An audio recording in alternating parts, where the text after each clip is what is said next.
Our meeting tonight is now open for sharing testimonies of healing through Christian Science. Jeremy. Christian Science is such a blessing. All portions of my life have been improved since I became a member here, and with deeper study and understanding and practitioner support, I am certain that will continue. Since coming to Plainfield, I've started to see clearly how the human mind would have people apply one set of conditions to Christianity and another to, say, medicine or education. This is something I've had to address with my kids, and my practitioner asked that I share this tonight. If a mathematician were to abuse kids, no one would say, "I told you that math was awful and dangerous." People would know that it was the individual's failing, and on him alone the consequences should fall. This is not the case with someone who purports to be a Christian or a Christian Scientist. If they profess Christianity at all, every flaw and fault in them is linked right to Christianity by those who have met them. In the case of medicine, I've known people who have been seeking a cure for more than 20 years and are still no closer to it. At no point in that journey have they lost hope or thought, "I should try something else because I'm not getting the results." Would this person have given that long to Christian Science? Usually it seems that after not much time and no study, people give up and say it doesn't work. Nothing worth having in life comes that easy. Much like learning to play a musical instrument, there's a period of learning and practice with little to show for it that needs to happen before things click and results are obvious to yourself and others. I have given Christian Science a little over 6 years of study, and in that time I've experienced many healings. Who I am tonight is nothing like the wreck I was before Plainfield. If you're looking for specifics, go back to any of the previous 250 or so Wednesday testimony meetings to hear what blessings I received that week. And know that it was just the biggest blessing of that week. There are always so many more. To me, that is proof of how messed up I was, and also proof that Christian Science is helping me constantly. I certainly have a long way to go, but my point is, results have been attained. Christian Science is real and provable, and anyone who is looking for a better quality of life and to not hate yourself or feel lost or suicidal or scared of the world need only start attending this church and really put the time into studying and living the truths given here. And one final thing, if I should mess up, it is not the fault of Christian Science. I take the blame for mistakes and missteps on myself as proof that my journey is not complete. There's always more to learn. But for every bit of good I have received, I give credit to God and what I am learning here and regular practitioner support. Thank you. And now I have a testimony from Diana. Hello, this is Diana from Berlin and Vienna. I'm in Vienna now, and I would like to express my gratitude for Sunday's June 30th roundtable discussion. So much of it, everything about it, was just wonderful, and I'm listening to it over and over. I would just like to thank Florence for sharing that story about her grandchildren and how they just are always saying, "Well, that's not what my daddy says. That's not what my daddy says." And I'm just thinking about that and laughing about that all the time now. And it's not what my daddy says. And it's just of an ever-present comfort at the moment. So I want to thank Florence for that, and I want to thank Mary for repeating it in the roundtable discussion. Thank you very much. Thank you. Joanne from Florida, go ahead. Thank you. My husband and I live in what is called a coach home. 4 units in one building, two on the first floor and 2 above on the second floor. Our downstairs neighbor is a divorced dad who works all day. Within a year after we moved in, his 19-year-old son moved in with him. The son is a chain smoker and was home most of the day, smoking heavily. We started to smell cigarette smoke every day in one end of our home. This went on for quite some time. First, we tried talking kindly to the son, who didn't respond very well, and then to the father, who talked to his son. The smoke smell would stop for a day or two and then start up again. We both prayed fervently in Christian Science to stop it, working with the statement that truth removes properly whatever is offensive. But the cigarette smoke smell continued. One morning while I was praying, I opened to Watch's Prayers Arguments by Mrs. Eddy and found a prayer entitled Morning Prayer in Mrs. Eddy's Household. It begins, "This is God's spiritual household. Nothing can enter to annoy or destroy. Nothing can enter to manifest sin, sickness, or discouragement, for God good keeps this household in perfect peace." Then I remembered that when we lived in a church house in Plainfield many years ago, Mrs. Evans, our teacher, taught us to pray for the whole household. I realized then that our downstairs neighbors were part of our household, and I needed to include them in my love for my home, not try to remove them. I began to wrap them in God's love, to know that they were worthy of God's love, and they knew it and felt it. Each day I worked with this, and soon I began to feel a true sense of love for both the dad and the son downstairs. The son started smoking only in their garage, and the cigarette smoke stopped permeating our home completely and has never since returned. Plus, we now have the sweetest relationship with them both, and I'm truly grateful that they are our neighbors. This healing could only have happened through Christian Science. I'm grateful for the pure Christian Science teaching that we received here so many years ago, and for the loving help of the practitioner here who is helping to open my eyes more and more to God's loving presence. And those readings were wonderful tonight. Thank you. Thank you. Nancy from New Jersey, go ahead. Good evening. I wish to express my gratitude for the service this evening, the beautiful readings, and the beautiful music. Tonight, I wanted to express my heartfelt gratitude to my practitioner for her daily strong support and for a most beautiful healing that has unfolded during this time. A few months ago, I found myself in a very dire physical condition. I was unable to eat, I was losing weight and becoming very weak. I couldn't sleep and was experiencing symptoms of heart trouble. I became very fearful, and as I reached out to my practitioner, she was a tremendous source of strength and comfort to me.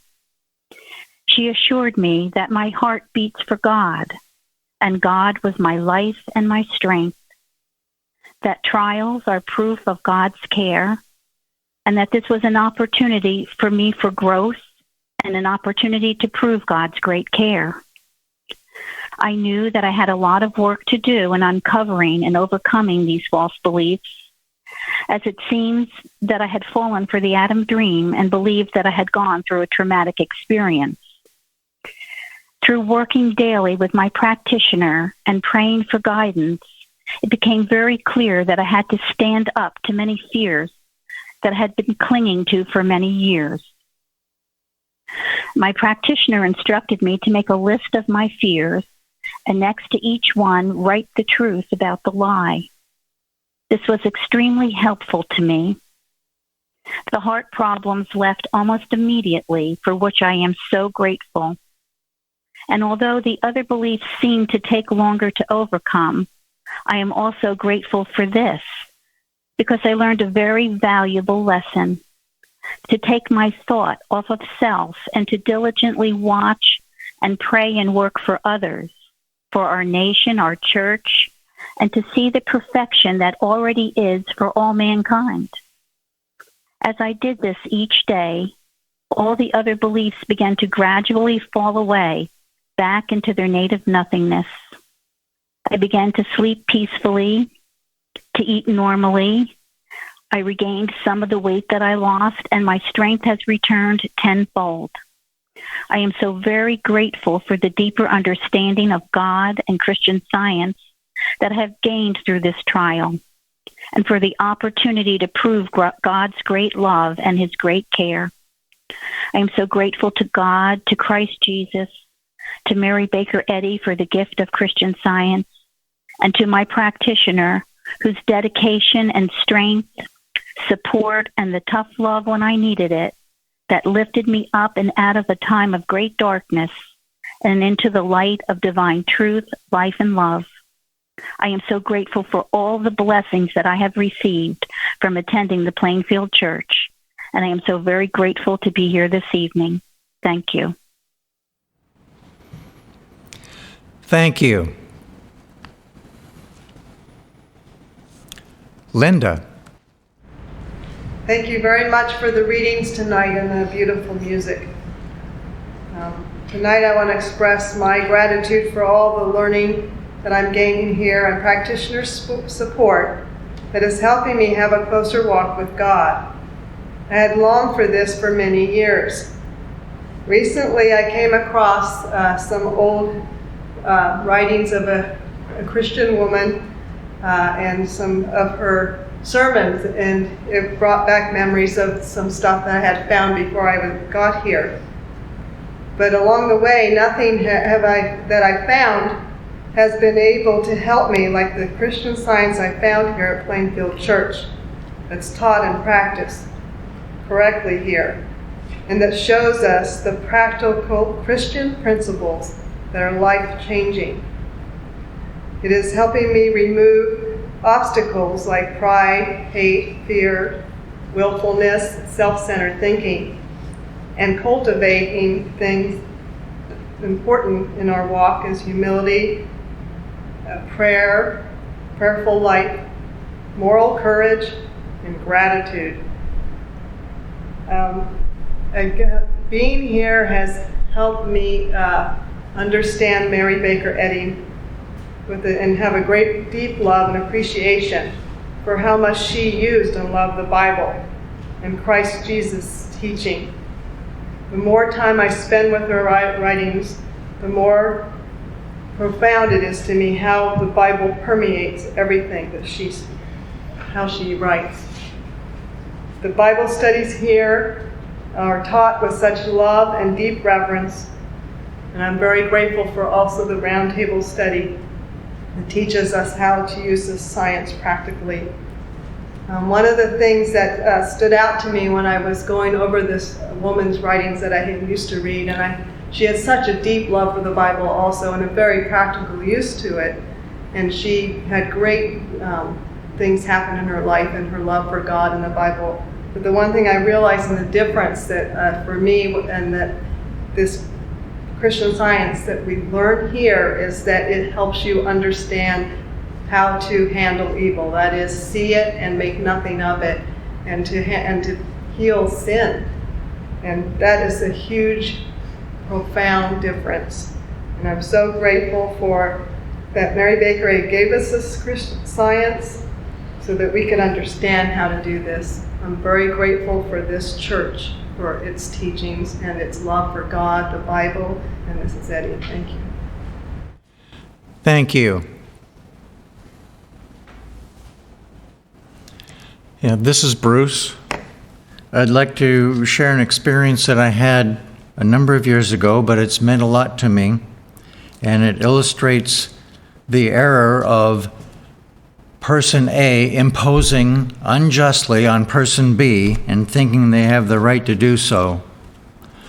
There was a time when I had just become familiar with the Plainfield Church, and that there was someone that I knew of who simply said, "You owe me, you are obligated to me to do such and such." And I was in the mindset at the time where I knew it wasn't right, but I was at a complete loss as to what do I do next. So, fortunately, I called the Plainfield Church and spoke to the practitioner who was practicing here at the time. And I'm so thankful that I did, because the practitioner turned me immediately to the Bible, Romans, where it says, "Owe no man anything but to love one another." And the practitioner went on to explain, our only obligations are to God, who is only good and who love us. That's our only just obligations.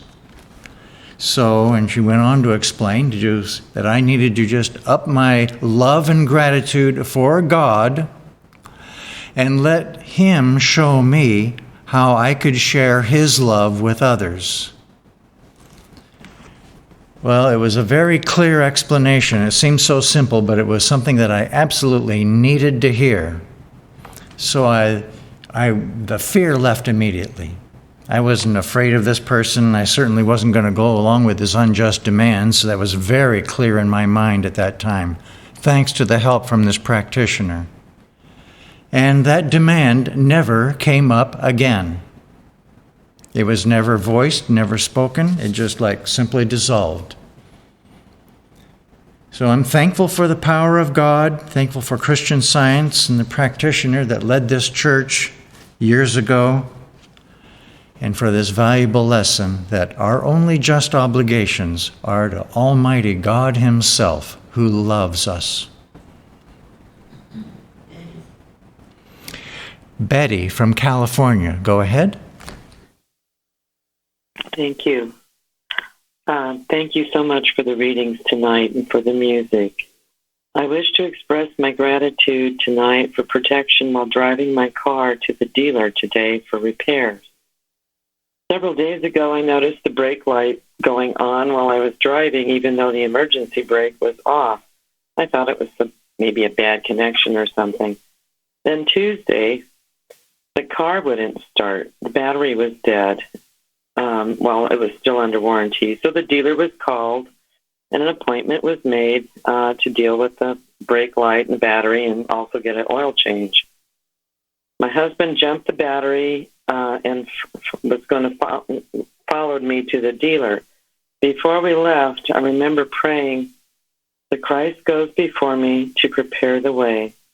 And also, God is behind the wheel of this car and every car on the road. Well, we made it to the dealer just fine, and when the service rep checked the computer, he says, "Well, your car also needs a valve adjustment and a couple other things." So I agreed to do all this as well, since we didn't really have to be anywhere or anything in the next few days. Anyway, several hours later, after we'd gotten home, got a call from the dealer, the service rep, and he told me that when they checked the brake light problem, that they found that there was almost no brake fluid on the driver's side of the car, with brakes on the driver's side of the car, and that I shouldn't have been able to get to the dealer without the brakes going out. I said, God was watching out over me, and He agreed. So the brakes have been added to the list of repairs that need to be done, and the costs were rising, and then I remembered that our tax return will cover this particular cost and a little bit over. And so God not only got me to the dealer today safely, but also covered the cost as well.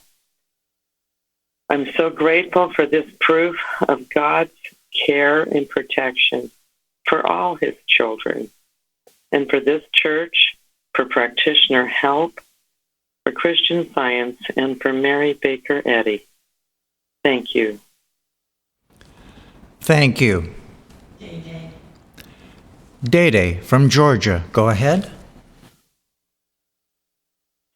I'm thankful for learning through my study of Christian Science in this church. that there is always something to be thankful for. In learning to thank God for anything I can think of throughout the day, I'm better realizing His power, understanding His protection, and feeling His love, even when there is aggressive suggestion for me not to do so.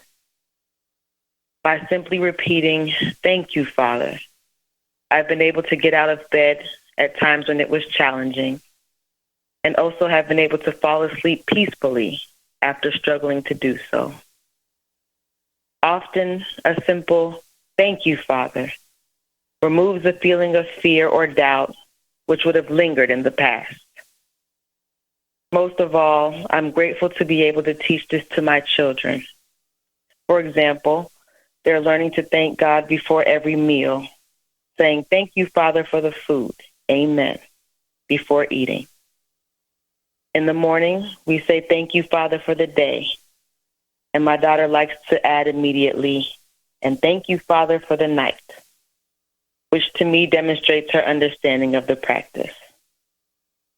To have learned to sincerely acknowledge God as Father is the greatest blessing of all. I'm so grateful for all that I'm learning in this church. Thank you so much for tonight's meeting and for all of the testimonies so far. I'm very grateful to be here tonight. Thank you. Chardell. Good evening, everyone. I have an exceptional healing to offer tonight. My practitioner was just absolutely loving and kind. Several weeks ago, I had a tremendous pain in my abdomen. I couldn't manage to even pray. I couldn't move, sit down, anything. I don't even remember exactly what I did. I texted for help, I think I might have called, but instantly upon the return call, it was so remarkable. Everything was instantly healed. It stopped, and it was so quick. I was dumbstruck. Nothing like that had ever really happened to me before. The situation or that type of a healing. It is beautiful to explain. And then I was thinking, isn't God wonderful? And our practitioners understand God's power and love, all thanks to Christ Jesus and Mary Baker Eddy and this church. I am very grateful. Thank you. Thank you.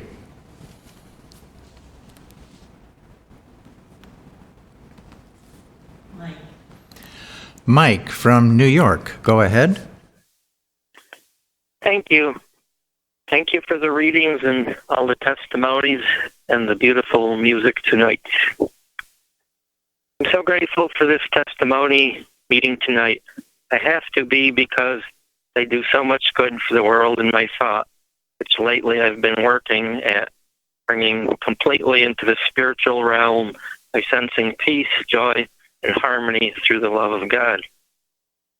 The perfect example was a testimony from last week's meeting in which one of the members related a healing she had some years ago as a child through the prayerful help of her mother. She related how she recently asked her mother if she remembered the situation and how she had prayed. The answer was that the prayer was for the child's peace, not the specific problem. I'm so grateful how this testimony has turned my thought from peace being a human thing, like a symbol, to an internal joy of what God's peace truly is. Because I have been stubbornly clinging to errors, though knowing intellectually I shouldn't be. I'm so grateful for the Spirit, not only the spoken testimonies, but also the unspoken ones of all the persons here in this church who are striving to make the world a better reflection of our perfect God. I'm grateful for not only the Spirit that shines as one would expect through the teachings of Christ Jesus and Mary Baker Eddy, but also through the Spirit which shines through the testimonies of healings in the present times. Thank you once again for all the beautiful testimonies. Thank you. Suzanne from Vermont, go ahead. Good evening. In Science and Health, Mrs. Eddy says on page 106, like our nation, Christian Science has its Declaration of Independence. God has endowed man with inalienable rights, among which are self-government, reason, and conscience. Man is properly self-governed only when he is guided rightly and governed by his Maker, divine truth, and love. I think this church has really saved my life. Even though I grew up in Christian Science and had a loving Sunday school experience, I never learned obedience to the laws of God. And I thought I could do it alone. I could be an independent Christian Scientist and just kind of read the book and stumble along on my own. And I certainly was self-deceived and couldn't find a branch church that I really wanted to go to. And in my thinking of this being a kind of freedom, it was actually a terrible bondage that was only revealed to me when I found the Plainfield Christian Science Church and got some really good teaching, the teaching that I think I had been thirsting for my entire life. Through several years after finding the Plainfield Church online, I finally got my act together and understood the beauty and the freedom of being on the so-called straight and narrow path, of doing our best to follow in Jesus and Mrs. Eddy's footsteps, and of the importance of obedience to the 10 Commandments and the laws of God. I have found joy. I have found healing. My life has completely expanded and opened like a blossom, like a flower. And I don't even really know that other person before, because I'm a new person now. It's truly a new birth.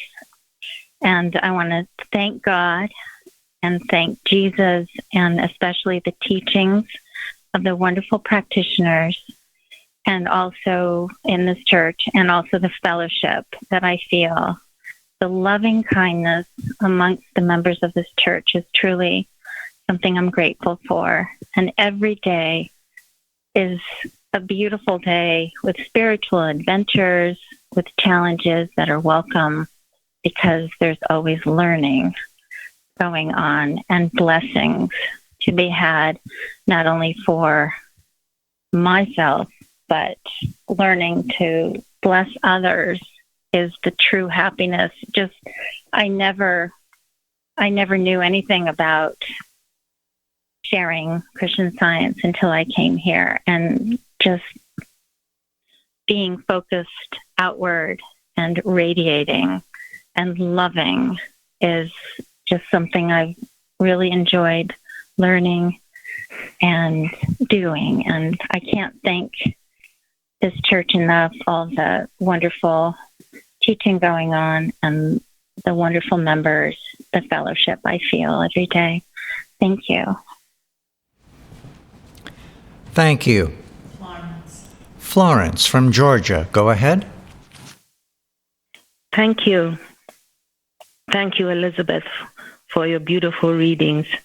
Thank you particularly also for the citation from Message for 1902, which said, "Since God is love and infinite, why should mortals conceive of a law, propound a question, formulate a doctrine, or speculate on the existence of anything which is an antipode of infinite love and the manifestation thereof?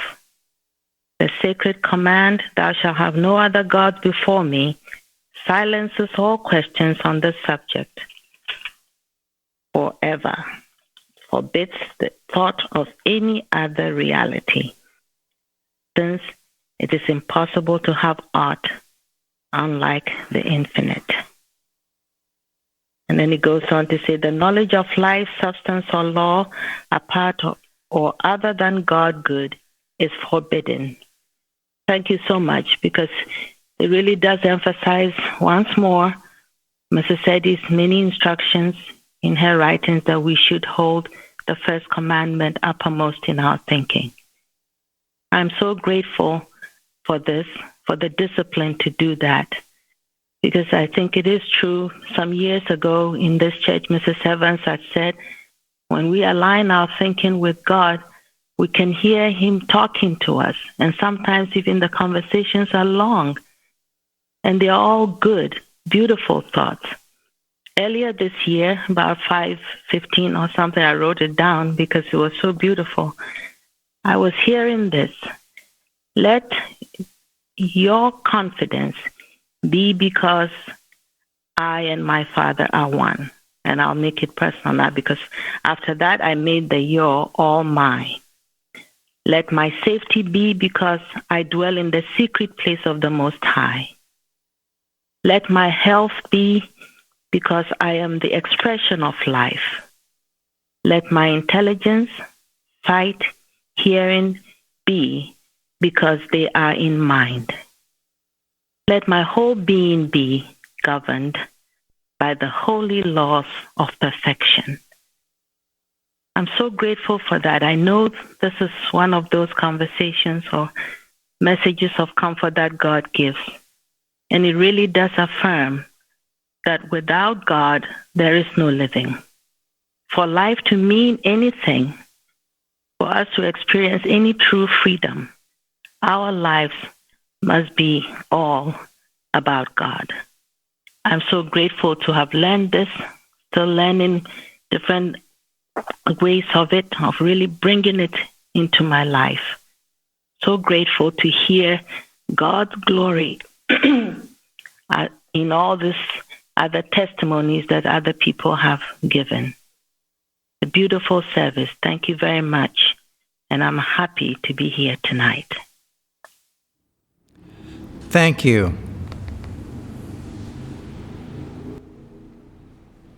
Mary. Good evening. I have 3 testimonies to read tonight.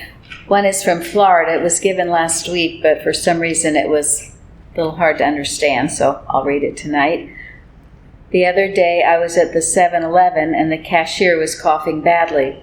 She then used the hand she coughed into to give me my change.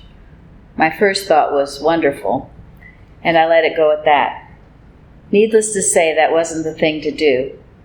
Later that evening, I started getting thoughts like, you're going to get sick, you're going to develop a bad cold, and you'll wake up tomorrow with it, and so on.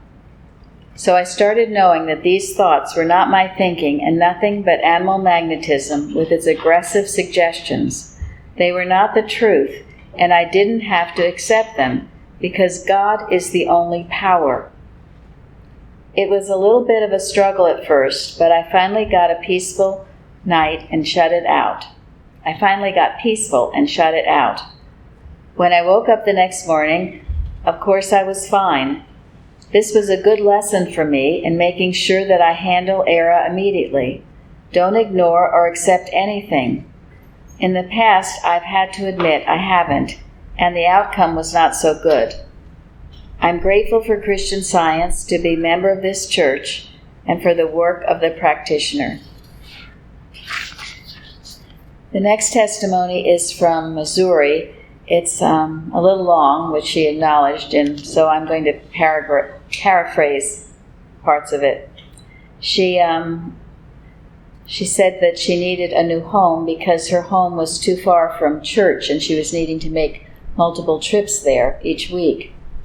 And so the thought came that she wanted someplace close. And she contacted a realtor, and gave him a very specific list of all the features that she was looking for. And it was very specific, a certain kind of pool, had to be 5 miles from the church, had to have a level driveway, a fenced-in yard for 2 chihuahuas, and it went on.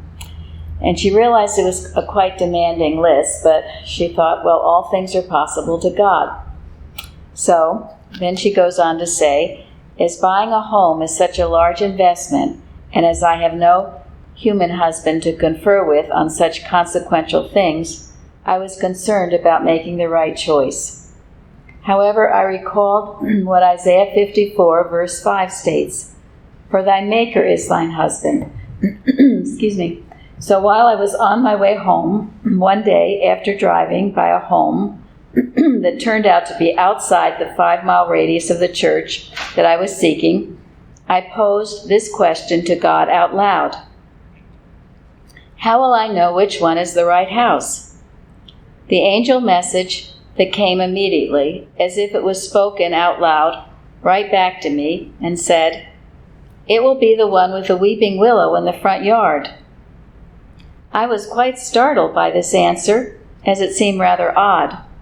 However, I thought about it further and recalled that the neighbor's property by my childhood home had a huge front yard with multiple weeping willow trees, and I recalled how much I loved how gracefully they swayed in the breeze. A few days later, after working at church one day, I decided to drive by another home that was on the market to see if it was the location with the required 5 miles. I was delivering some items that took me right by this home street, and when I turned down the street, it was just over 3 miles from the church. So far, so good. I was looking for the for sale sign in the yard as I approached the home, and when I was about 3 houses away, a large weeping willow tree came into view. As I got closer, it turned out to indeed be the front yard of the house that was for sale.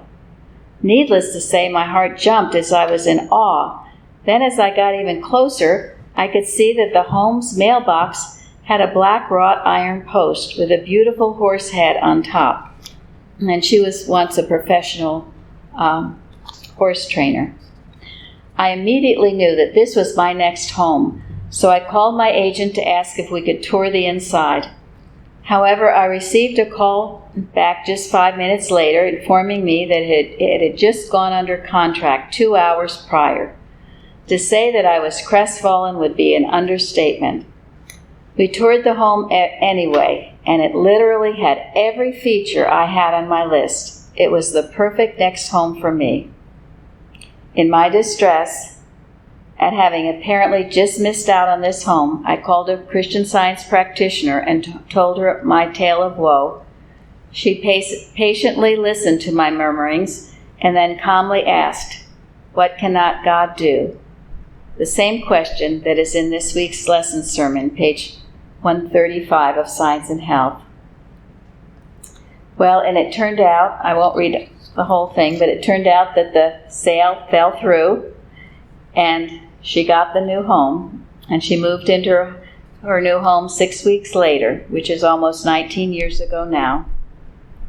In miscellaneous writings by our leader, we read, "God is our shepherd. He guards, guides, feeds, and folds the sheep of his pasture, and their ears are attuned to his call. I am forever grateful that Christian Science has taught me to work to keep my thoughts as in line with God's thoughts as possible, and to shut out the constant barrage of materiality coming at us daily, so I was able to hear his angel messages, his spiritual intuitions, almost 19 years ago during my home search." These 2 citations sum up this demonstration so beautifully from Miscellany and Science and Health. Into his haven of soul there enters no element of earth to cast out angels, to silence the right intuition which guides you safely home. And then also, pilgrim on earth, thy home is heaven. Stranger, thou art the guest of God. So, and she goes on to say she became a real estate agent and she was able to help other people find their perfect home. And then this last testimony from someone from Oregon. Several weeks ago, I developed a pain in my back, hip, leg, and foot, so severe I felt I could not bear it a moment longer. I was unable to sleep nor rest. This had gone on for about 4 days, day and night.